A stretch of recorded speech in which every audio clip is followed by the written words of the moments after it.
Howdy and welcome to the Confidence Through Health podcast. I'm Jerry Snyder. As an elite level athlete, owner of All In Health and Wellness, and author of the book Confidence Through Health, my goal is to help you achieve your goals and dreams using health as the conduit to get there.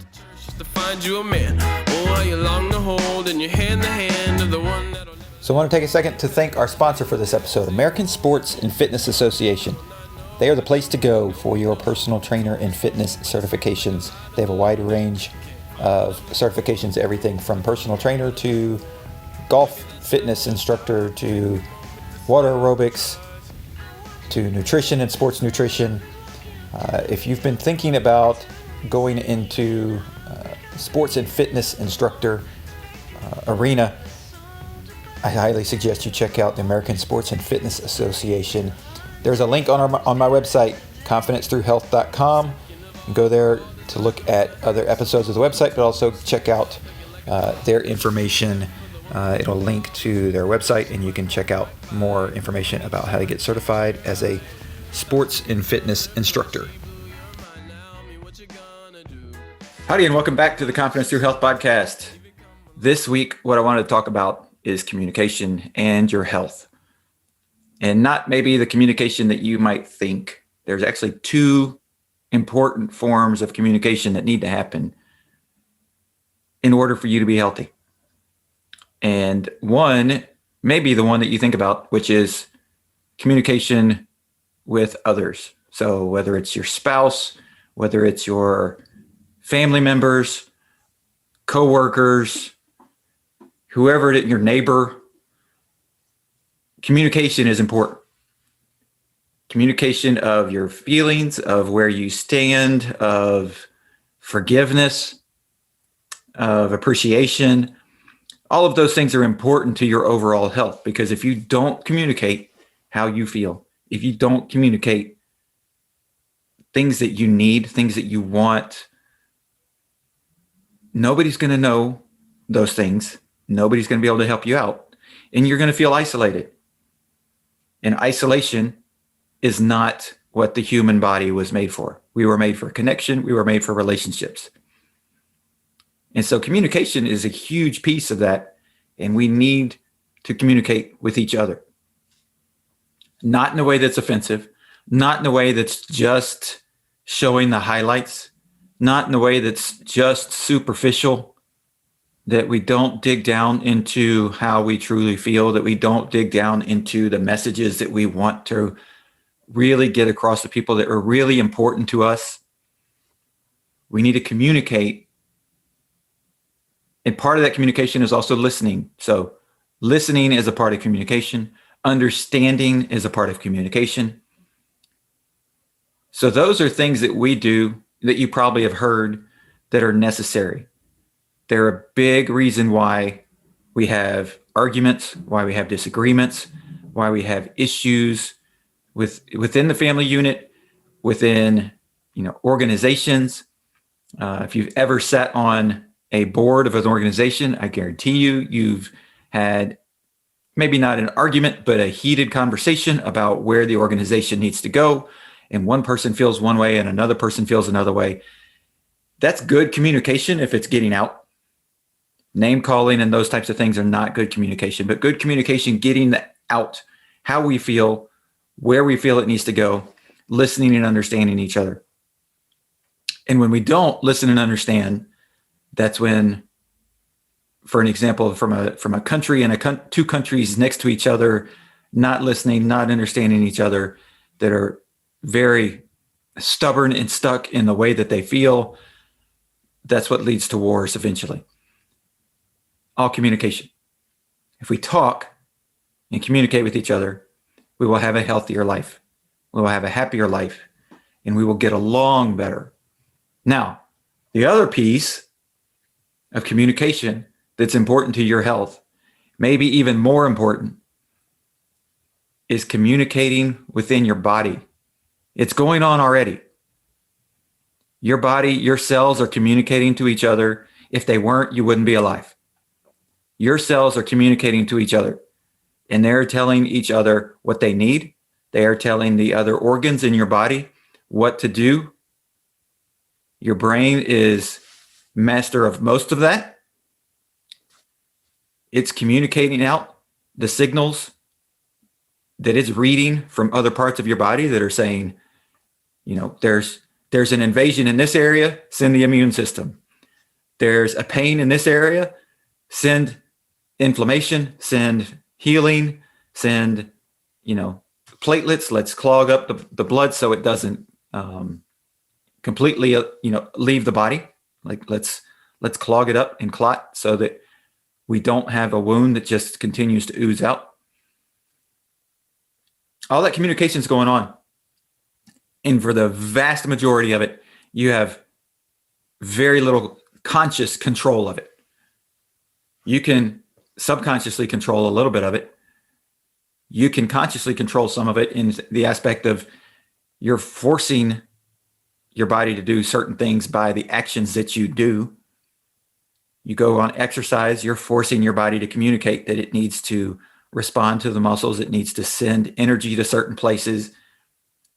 It needs to breathe heavier. So there's certain ways that you can consciously force your body into doing things on a communication level. But the communication that's happening between the cells, for the most part, is completely out of your control. The part that is in your control is listening to what your body is telling you. So when you have a cell or a group of cells that's inflamed in a part of your body, and it is telling your body, we need healing. And so it's going to swell up because of the healing process, the inflammation process. It's going to try and protect itself, and it's going to start swelling, right? So if you listen to your body, let's say it's your ankle.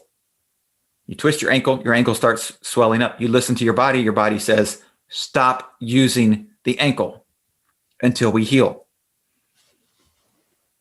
So you stop for a short time, and then you go through therapy, you get it back. But the initial saying, that hurt, we must stop. Now that stuff happens internally in your organs, in your digestive system, in your lungs, your heart, all of those areas that maybe you don't notice that you sprained your ankle. You don't notice that you hurt your heart. You don't notice that you have a digestive issue going on with your pancreas or your liver or your kidneys. You may not notice that from the standpoint of, I noticed that I just sprained my ankle. I don't notice that I just hurt my kidney by what I ate, unless you're in tune with your body. If you're in tune with your body and you can listen to your body and you're communicating well from the conscious that you can understand to the subconscious and the automatic that's going on in your body that you don't have control over. If you understand that, you're going to hear that I shouldn't eat that food because it makes me sick. I shouldn't eat this type of food because I have a reaction to it. This food makes me bloat. Whatever those things are. And a lot of times, most Americans, most people on the Western diet have lost touch of being able to read and understand their body and listen to their body. Because most of the foods that are on the standard American diet cause inflammation, cause bloating, cause illness, cause digestive tract issues, cause constipation. Most of these foods cause these issues. And if you were in tune with your body, you would not want those issues to continue. And you would understand that it's that food that you just ate that's causing this. The longer that you go not understanding it, the harder it is to interpret it and to listen to it. So it's similar to if you took in high school, like I did in high school, say, 20 years ago, 25 years ago, 30 years ago, you took a foreign language for a year or 2 years. I took French for 2 years, never used it since. I know maybe 4 or 5 words in French. When I was in high school, I was fluent because I had to be, because when you walked into French class, you spoke French the entire class. So you had to be somewhat fluent in order to pass the class. But if you don't use it, you're not involved in it, you're not listening to it, you're not communicating with it, you stop hearing it, you stop understanding it. And then when somebody's talking French near me, I can go, oh, that's French, but I have no idea what they're saying. Oh, wait, I heard that word. And that's what happens in your body. If you overload it with bad foods, if you overload your digestive system time after time after time, and you ignore the pain and you ignore the symptoms, and you just coat the symptoms with other food that's not good for you, then you misinterpret what's going on, because you interpret it as saying, I have a bad life, or life is just too hard, or if I just had a better job, or if I just had a better person in my life, or if I just had. Instead of saying, my body is trying to tell me that I'm not treating it well. And if I listen to my body and stop doing the things that are not good to my body, maybe I'll have better results. Maybe I'll be happier. Because what happens is, if you treat your digestive system correctly, your hormones become balanced. You begin to see less depression, less mental issues, less brain fatigue. And the other side of that is, if you don't have those things in your life, guess what? Your life is happier. You're able to move through things. You make decisions quicker. You're able to decide more easily what things need to be in your life and what things not need to be in your life. And you can get rid of the things that are draining your energy. And that gives you more energy, and you have more energy to do the things that you want to do, which then starts that cycle. If you're doing things you want to do and you're feeling well, you're happy, and then you can do more things you want to do, and then you're feeling better again, and then you're happier, and it just continues to build. But it all starts with communicating within your body and understanding and listening. And so it's very true, the old saying that you are given one mouth and 2 ears, so that you're supposed to listen more than you talk when you are visiting with other people. Same thing happens, or the same principle should happen and take place in your body. You should listen to your body more than you're trying to tell your body how to act and what to do. If your body says, I need this, and not a craving, there's a difference. And you have to understand that difference, and you have to get past that difference. And you have to know that if your body is telling you, I want ice cream, that is not your body saying that. That's a craving saying that. That's a substitute to cover up the issue that's really going on, and you need to deal with the root issue. And dealing with the root issue becomes talking with a health coach, maybe talking with a licensed counselor, a psychotherapist, psychologist, psychiatrist. Like all of these things, all of these people can help you identify the cravings, can help you identify the issue. If you need counseling, it's perfectly okay to go get counseling. I recommend it to help you identify what is the issue that is driving the problems that you can't see. Because if you can't see it and you can't identify it and you can't hear it, then you're not communicating well with your body. And if you're not communicating well with your body, you can't be healthy. Plain and simple. If you're not communicating well with your body, you can't be healthy. If you're not communicating in a relationship, it's not a healthy relationship. Whether it's your spouse, your coworkers, your boss, an organization you work with, your community, family members, your kids. If you're not communicating well, it's not healthy. So take the time to listen to your body.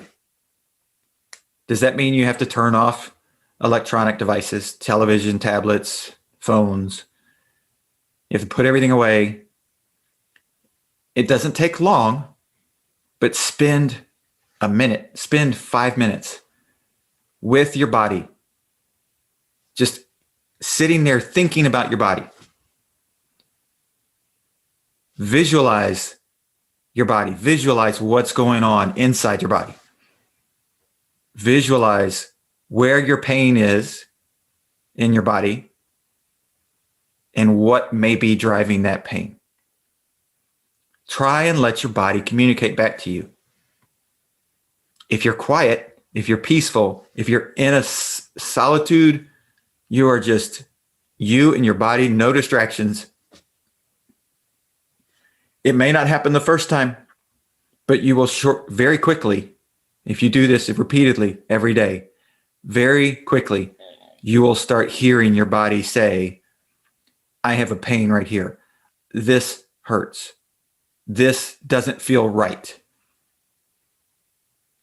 And then you can start addressing, why do I have a pain right there? Why am I anxious? Why am I not happy? Why is my left leg swollen? Why does my left side ache? And ask your body, and your body will tell you. It'll tell you. It'll communicate with you. And if you give yourself time, over days, over weeks, you're going to start hearing, oh, you've been doing this. And I don't like when you do that. Or this repeated habit causes this problem. And if that's an important repeated habit to you, say it's exercise causes this problem, but you push through it because you were always told, push through it. Well, if you don't stop and it's causing pain, eventually it's going to cause injury. If you don't stop, address it, fix it, then you can move back to it. Same thing happens in your digestive tract, in your lungs, in your back, in your muscular system.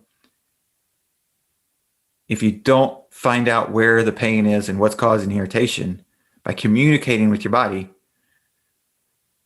then it's just going to get worse.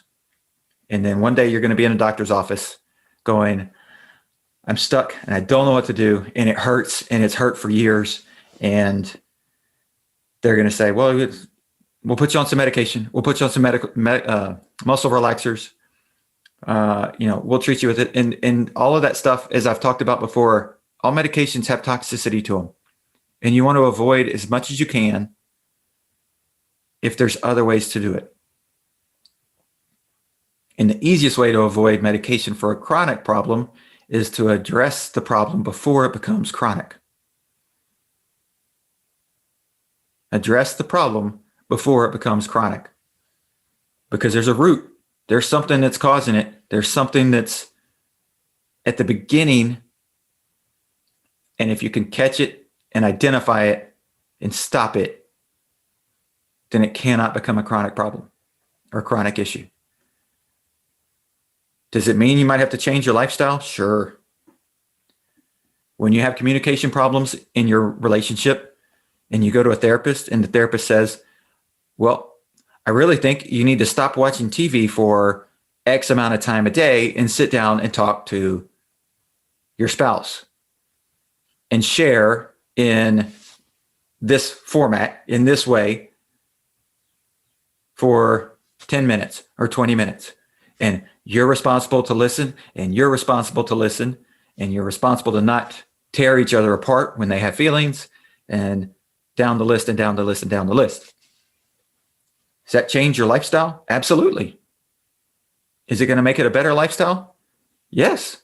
Are you going to be happier? Yes. Because you're communicating. You're learning how to communicate. Same thing with your body. You have to learn how to communicate. And I'm going to tell you, the vast majority of Americans have lost the ability to listen to their body. We've lost it. And we need to take it back. And if we take it back, the repercussions are going to be lower healthcare costs, lower time in the doctor's office, longer lifespans, because we're listening to our body and understanding what it needs. Instead of being stuck in the rat race and trying to get ahead of our neighbor or our coworker in all the other areas of life except for our body, we need to stop and remember that you only have one, and you have to take care of it. And you have to understand that your body's trying to tell you. It's sending you signals. That inability to sleep is a signal that something is going on. Waking up at 2 o'clock in the morning, stressing, in a sweat, snoring and can't sleep. Those are all signals. Constipation, signal. They're all signals. Everything your body is doing is a signal. Everything it's telling you is a signal. Some signals are good. Sometimes it's a good signal. When your resting heart rate is low, that can be a good signal. When your breathing rate slows, when your stress drops and your muscles are relaxed and your posture's good and you don't have headaches anymore, those are all good signals. Those are all things that say you're doing the right thing. When you have regular bowel movements, those are all things that are your body is telling you, I like what you're doing, keep doing it. And that's listening to your body and understanding that. It's not a fluke. Your body is telling you. We need to stop and listen to our body. So, communication, hugely important to the human body, both externally when we're visiting with others and internally when we're taking care of what's going on inside of our body and all the different actions and interactions between the cells and the bacteria and the food particles and the oxygen and the carbon dioxide and every little thing that's going on inside our body. It's all communication. And if you don't know how to communicate well, it's going to be a difficult life. But if you learn how to communicate well, both internally and externally, you're going to be happy. There's just no way around it. There's no way around it.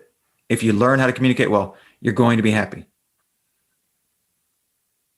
You may not have the life that you want from what society tells you is success,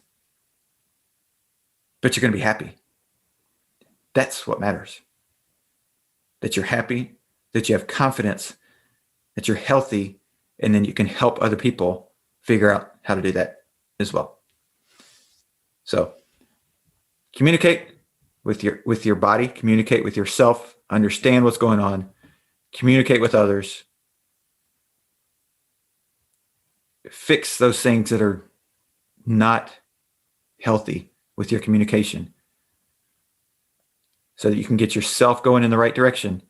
Then you can help others figure out how to do that for themselves. Thanks for checking out the All in Health and Wellness Confidence Through Health podcast. Our goal is to use health as a conduit to help you reach your goals in life. A little lighter than me. I'm about to black out. Her grip is getting tighter on me. I think I like it deep inside. I feel the fire in me. She like the milky, see me creaming to the coffee in me. She got soul and sway.